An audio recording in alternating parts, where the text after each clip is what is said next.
Stephen. Good to see you here. My thanks to the Vic Debating Society for the invitation tonight. My observation of university debating societies over the years has been that they tend to be dominated by people from whichever side of the political spectrum is not in power at any time. So it's such a pity then that Labour people will not feel the need to be part of it for years to come.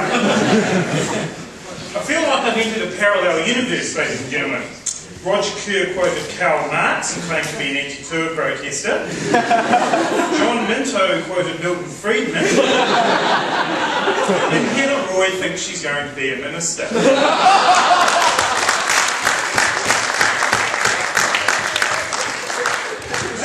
Roger mentioned Sweden too, because I look forward to the Business Roundtable's advocation of a 60% top tax rate, 1 year's paid parental leave, and a combination of policies that lead to the government spending being almost half of GDP.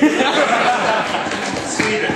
John's actually pointed out to you the two key differences in the Swedish voucher scheme, that of not being able to charge top-up fees and not being able to choose who goes home. Gilroy asked us a question: why do I not let you choose your school when you can choose your cereal? The problem is you answered the question, Heather. You have chosen your school for your children. You told us that at the start of the speech. So you've done it. We've answered the question for you. Heather also did something which is quite difficult with me. She managed to make me into a straw man. I'm a big man, it's hard to make me into a straw man because he doesn't seem to know an awful lot about what we were going to say, except that we hadn't said it. I think the problem here is a delusional state common to people in the ACT Party.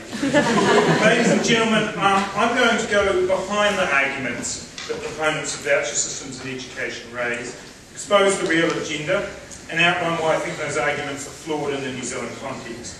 I then intend to look at the New Zealand education system and outline why I think a voucher system is unnecessary, how in fact we're achieving innovation and quality, and I also want to outline what I consider to be some more important issues in terms of education that New Zealand should be focusing on.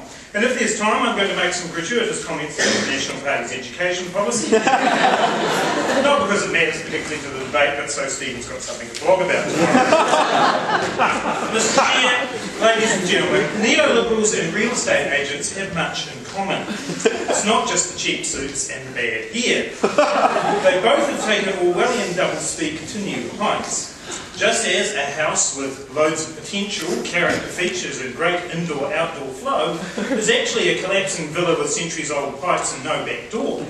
We know that right-sizing means slashing jobs, a market correction is a bloody great loss, and school choice is actually about privatising education and preferencing the already wealthy. Let's take the core arguments for voucher systems in turn and seek some real meaning. Argument 1. The market model will drive responsiveness, foster diversity, innovation, efficiency and quality. The real meaning here is that private education is better than public education because, well, just because, actually. Just like railways and airlines, it's so much more efficient in the private sector's hands, isn't it? The unshakable belief that the private sector knows best looked a bit wobbly in the weekend, I thought.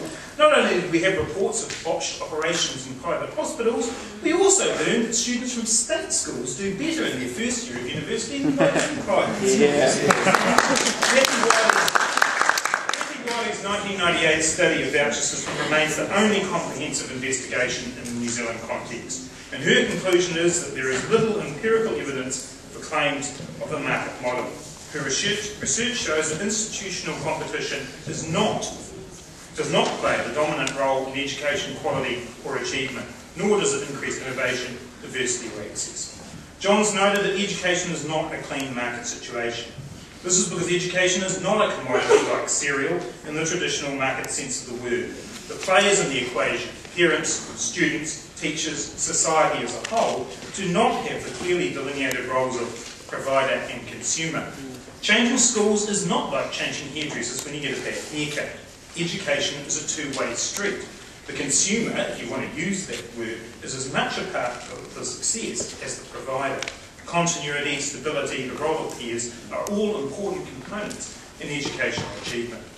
As for efficiency, the evidence in the Wiley study is that vouchers and competition in fact add to the costs of education.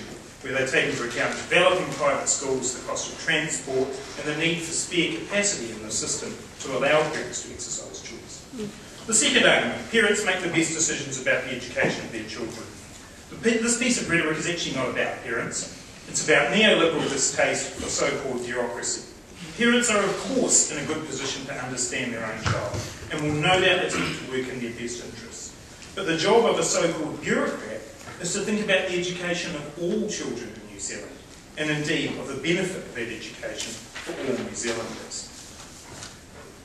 This, of course, is not to say that there's no role for parents, and here John and I differ slightly. In New Zealand, we do have parents crucially involved in their schools through boards of trustees. They help set the direction of schools, they monitor progress towards achieving goals, and they do play an important role. The third argument, students from low-income backgrounds will have better access to good schools where there is free choice. The translation of this neoliberal thinking here is if we can incorporate a benefit for low-income people, then our argument will make it hard for bleeding heart liberals to oppose us. The problem is that once again, the evidence doesn't stack up. From the Wiley study again, the conclusion is increasing competition among schools for students and funding can benefit only a small minority of students at the expense of the majority, and can lead to lower student achievement in schools serving students from low-income homes. But in the end, I think, with respect to the debating society, the whole talk of the voucher system is an absolute red herring. Debating school structures, who owns them and how they're funded, is quite frankly so last century. Parents are not clamoring for change, they actually like the schools and support their teachers.